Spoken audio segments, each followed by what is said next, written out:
This is a very important day for Warsaw and its inhabitants. 80 years ago, there seemed to be a golden opportunity to seize the city from a disintegrating German front and to present itself as the capital of a free and independent Poland rather than a Sovietized one. Behind me here on Filtrowa Street 68, the order to launch the Warsaw uprising was signed by Colonel Antoni Chruściel, who was the commander of the Polish underground forces within the city. Unfortunately, things didn't go quite as planned. Join me, Jan Darasz, for how we got here. In July 1944, World War II's realities had shifted in favor of the Allies and Soviets. Despite Nazi Germany resistance, the collapse of the Third Reich was only a matter of time. The Polish Home Army aimed to establish a foundation for an independent state, but this goal was threatened by the imminent Soviet takeover of Warsaw.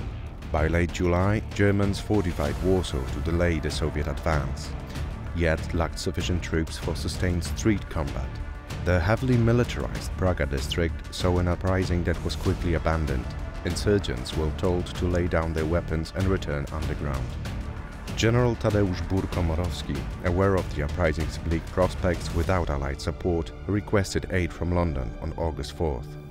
The Allies responded with airdrop supplies, but much fell into German hands. British, South American and Polish pilots undertook perilous flights, resulting in over 200 Allied airmen casualties.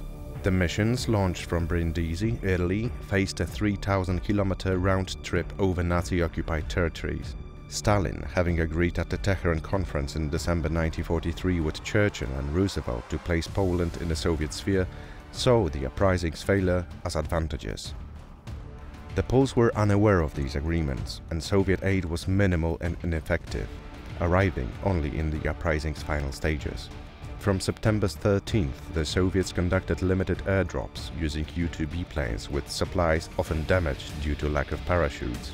On January 17, 1945, the Red Army entered a devastated and deserted Warsaw, a city 84% ruined due to political machinations. On January 17, 1945, the Red Army entered a devastated and deserted Warsaw. These events were suppressed during the era of the People's Republic of Poland. On January 17, 1945, the Red Army entered a devastated and deserted Warsaw, a city 84% ruined, partially due to political machinations. These events were suppressed during the era of the People's Republic of Poland.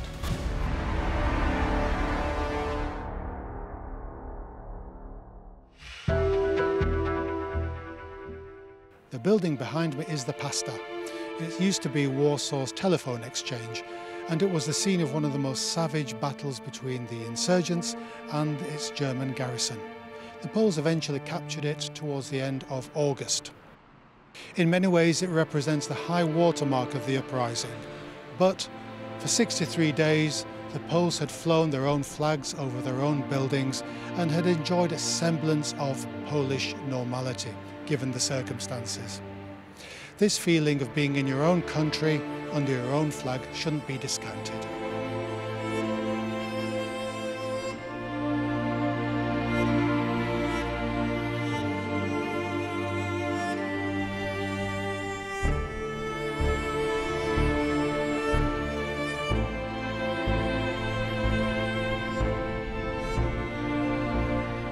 The German authorities had issued an order that Warsaw was to be razed and the population massacred.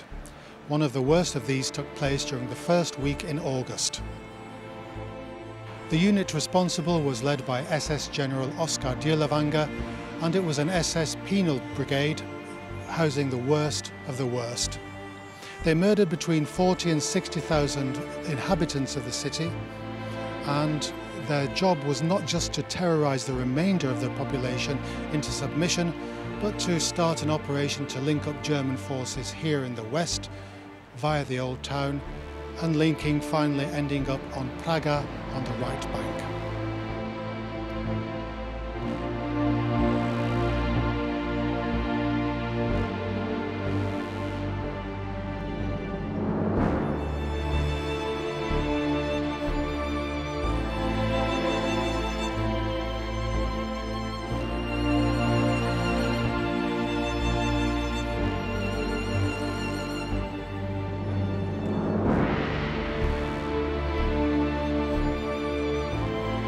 It's not difficult to see why the Germans couldn't make any headway here in the old town.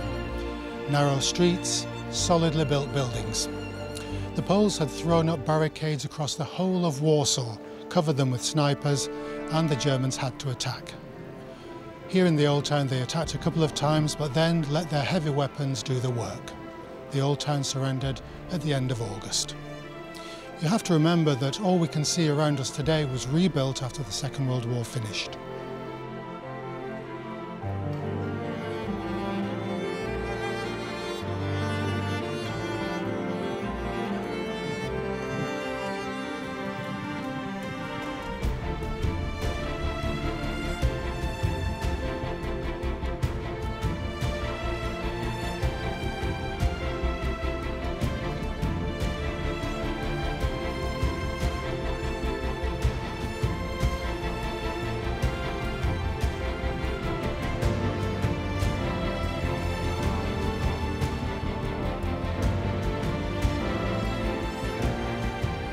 We're here in Praga, which is the district of Warsaw on the right bank of the Vistula. The uprising broke out on the 1st, but continued for about a maximum of 4 days, and this was due to poor communications with the rest of the city. Behind me is the building of the Polish National Railway Company, and this is one of the strong points held by the insurgents for just a few hours. The Germans were exceptionally strong in this area and continued to hold off the Soviets until mid-September. They retreated across the river, blew the bridges up, and continued the slaughter of Warsaw across to the left bank.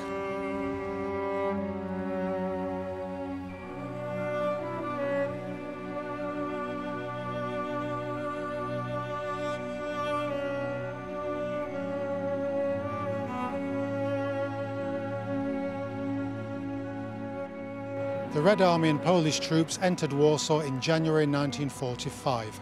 The city by then was a pile of rubble, deserted except for a few thousand living souls living in the ruins. The Warsaw uprising itself had failed in its initial objective of preventing the Sovietization of Warsaw and the rest of the country. The building behind me is the Palace of Culture and Science, formerly dedicated to Joseph Stalin, and it's a vivid example of the post-war Soviet domination not only of Poland but of Eastern Europe.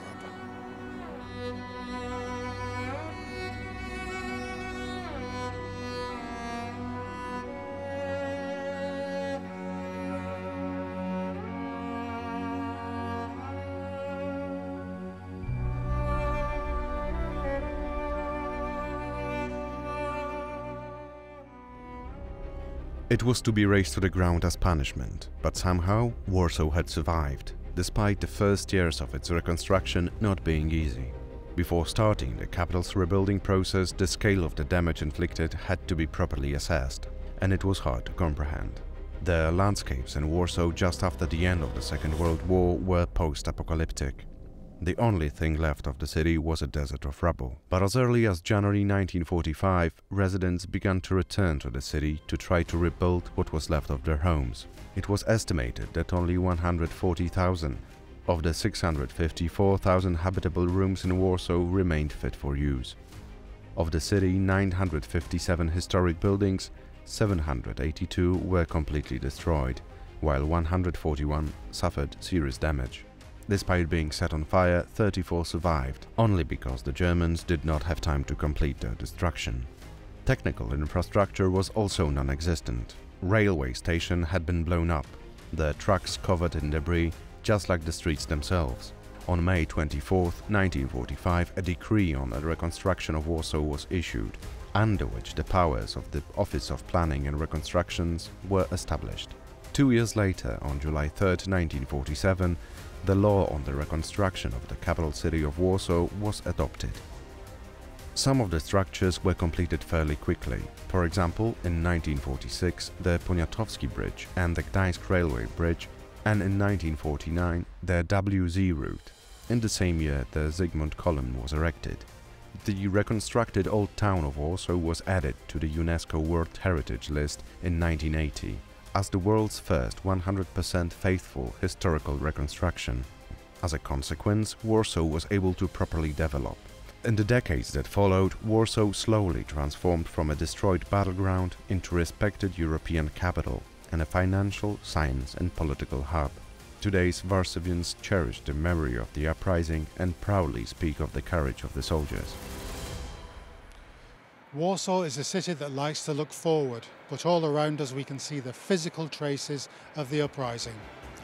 The Warsaw Uprising Museum behind me was established to further education about what the uprising was all about, as well as to commemorate the victims.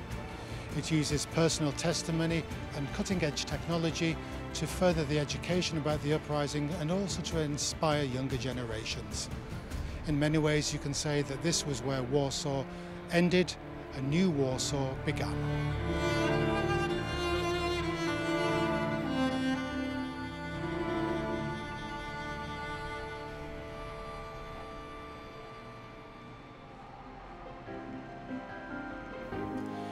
We're coming to the end of our journey and I'm standing here on the Memorial Mound in Warsaw.